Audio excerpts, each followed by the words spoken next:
Well, hello everybody. Hey, I wanted to talk to you about a little more seed saving terminology. I want to talk to you about isolation distance.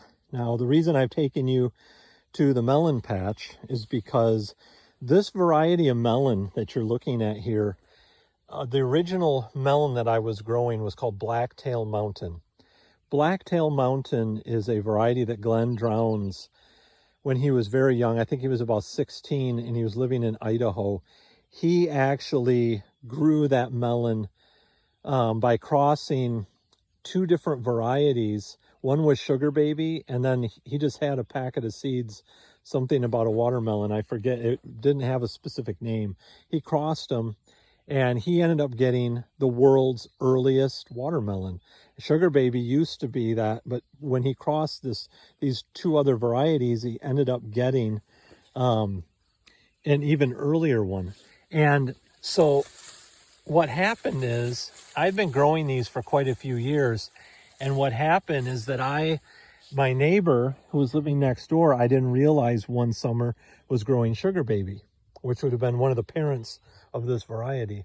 And as he was growing Sugar Baby, unbeknownst to me, I had bees visiting my patch and bees visiting his patch.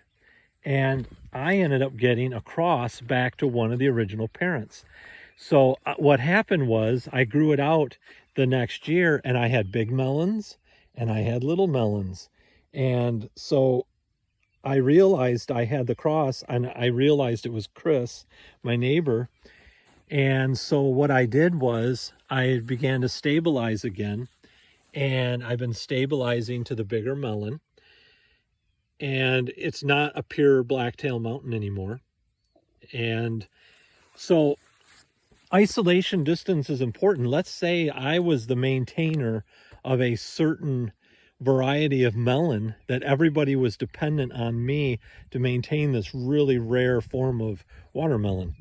Well, I wouldn't want my next door neighbor to just all of a sudden indiscriminately plant some melon that was going to compete with it.